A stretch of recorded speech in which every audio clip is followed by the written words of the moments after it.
নাজানো সেই মানুহজন কোন শ্ৰেণীত পৰে।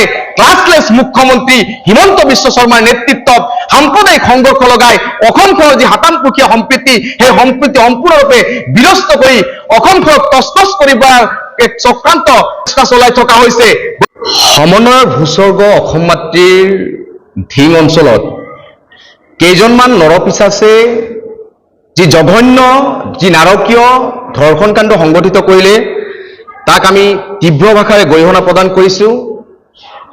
এই নাৰকীয় ঘটনাৰ লগত জড়িত প্ৰতিজন দোষীক কঠোৰৰ পৰা কঠোৰ শাস্তিৰ দাবী আমি আগৰ পৰা জনাই আহিছিলোঁ।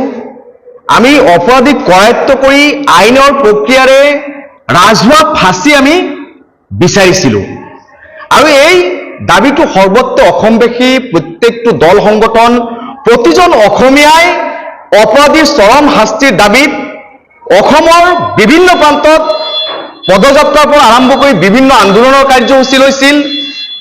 অসমবাসীয়ে এই নৰপিচাচ কেইটাৰ ফাঁচি বিচাৰিছিল, কিন্তু অতি ৰহস্যজনকভাৱে ৰাইজে বিচাৰিছে ৰাজহুৱা ফাঁচি, হ'ল কিন্তু সেই অপৰাধীজনৰ ৰহস্যজনক মৃত্যু।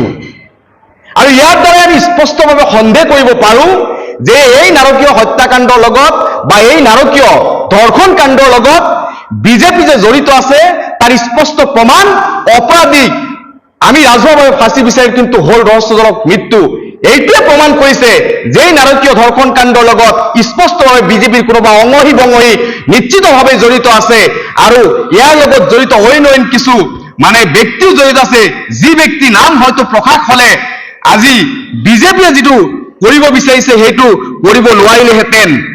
আজি আপোনালোকে জানে, আমি স্পষ্টভাৱে ক'ব বিচাৰিছো যে আজিৰ যে অগ্নিগৰ্ভ পৰিৱেশ, এই অগ্নিগৰ্ভ পৰিৱেশৰ কেৱল মাত্ৰ দায়ী হৈছে বিজেপি দল আৰু অসম চৰকাৰ। কাৰণ অসমৰ বিভিন্ন প্ৰান্তত এই কেইদিনত 22টাকে ধৰ্ষণ কাণ্ড সংঘটিত হৈছে।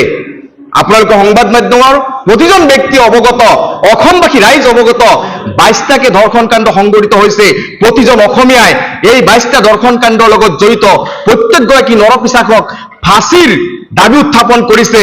কিন্তু বাস্তৱ ক্ষেত্ৰত আমি দেখিছো একমাত্ৰ ধিং কাণ্ডটোক লৈ একাংশ দল সংগঠনে বিজেপিৰ চুটলিটিত বা বিজেপিয়ে পতা জালত ভৰি দিয়া আমাৰ লক্ষ্য হৈছে যে তেওঁলোকে বিজেপিয়ে বিচাৰি আছে যে অসমত সাম্প্ৰদায়িক সংঘৰ্ষ লগাই তেওঁলোকৰ 26ৰ যি বৈতৰণি পাৰ কৰিব লাগে সেই বৈতৰণি পাৰ কৰাৰ এক অপচেষ্টা তেওঁলোকে হাতত লৈছে।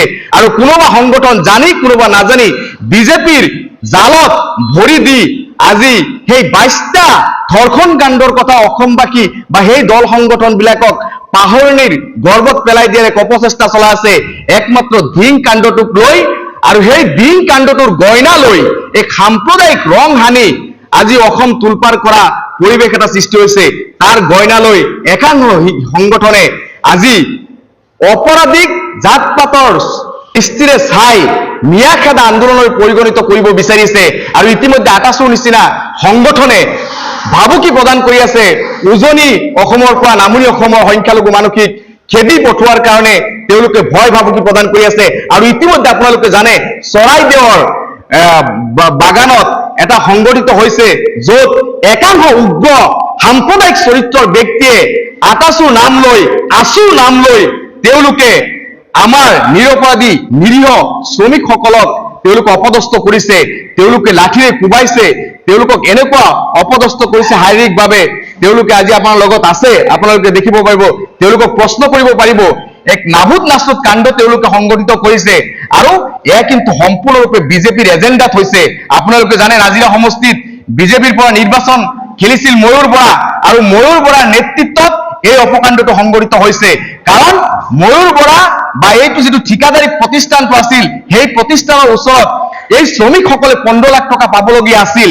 আৰু তেওঁলোকে যেতিয়া দেখিলে ধিং কাণ্ডৰ গইনা লৈ অজুহাত লৈ উজনি অসমৰ পৰা সেই শ্ৰমিকসকলক যাতে পইচাখিনি নিদি তেওঁলোকক মাৰি পিটি খেদি পঠোৱাব পৰা যায় তাৰ কাৰণে বিজেপিৰ চতুলপিত এনেকুৱাকে মিয়া খেদা অভিযান এটা আৰম্ভ কৰা হৈছে।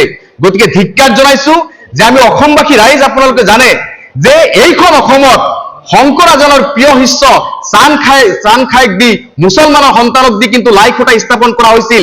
এইখন অসমত মন্দিৰত মুছলমানে মাটি দান কৰাৰ নজিৰ আছে। মছজিদত হিন্দুৱে মাটি দান কৰাৰ নজিৰ আছে।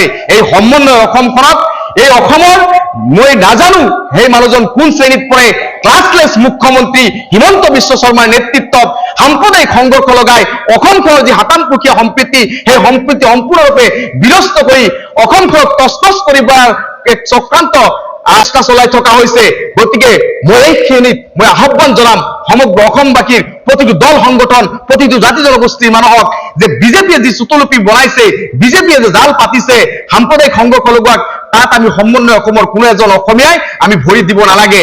কাৰণ এই যে অত্যাচাৰ, মিয়াখাদা অত্যাচাৰ, সেই অত্যাচাৰ কিন্তু কোনো সাম্প্ৰদায়িক ৰহণ হাৰিব বিচাৰিছে ঠিকেই, কিন্তু বাস্তৱ ক্ষেত্ৰত যদি আমি লক্ষ্য কৰো, কোনোবা ঠিকাদাৰী প্ৰতিষ্ঠানে টকা পাইছিল, সেই টকা যাতে দিব নালাগে তাৰ কাৰণে শ্ৰমিকসকলক মাৰপিট দি মাৰি কাটি তেওঁলোকক খেদি পঠোৱা বা হত্যাৰ ভাবুকি দি তেওঁলোকক উজনি অসমৰ পৰা খেদি পঠাইছে।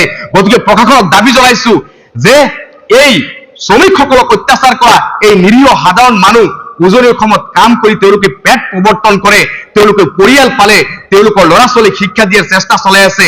দুবেলা দুমুঠি অন্ন যোগাৰ কৰাৰ কাৰণে উজনি অসমত কাম কৰা শ্ৰমিকসকল যাতে উলটি আহিব নোৱাৰে, আমি সমন্বয়েৰে যাতে অসমৰ ইমূৰৰ পৰা সিমূৰৰ পৰা শান্তিৰে আমি ঘূৰি পকিব পাৰো, উজনি অসমৰ মানুহ যাতে নামনিত আহি কাম কৰিব পাৰে বা ফুৰিব পাৰে, নামনিৰ মানুহ যাতে উজনিত গৈ ফুৰিব পাৰে, শান্তিৰ অসমখনক যাতে আমি শান্তিৰে ৰাখিব দিওঁ, তাৰ কাৰণে কোনেও যাতে এই বিজেপিৰ চক্ৰান্তত ভৰি নিদিয়ে, প্ৰত্যেকটো দল সংগঠনৰ নেতাসকলক মই আহ্বান জনাম, আহক আমি সমন্বয় অসমখনক সমন্বয়েৰে বৰ অসম গঢ়াৰ চেষ্টা চলাও।